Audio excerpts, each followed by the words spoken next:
اس دن کفر کے پیشوا اپنے پیروں سے بیزاری ظاہر کریں گے اور دونوں عذاب الہی دیکھ لیں گے اور ان کے آپس کے تعلقات منقطع ہو جائیں گے۔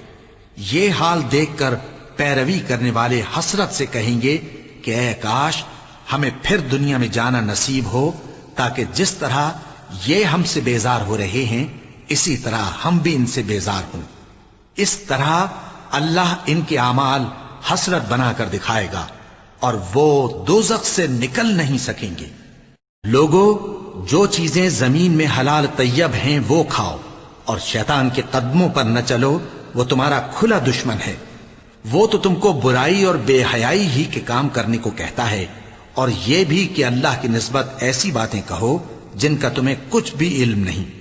اور جب ان لوگوں سے کہا جاتا ہے کہ جو کتاب اللہ نے نازل فرمائی ہے اس کی پیروی کرو، تو کہتے ہیں نہیں، بلکہ ہم تو اسی چیز کی پیروی کریں گے جس پر ہم نے اپنے باپ دادا کو پایا۔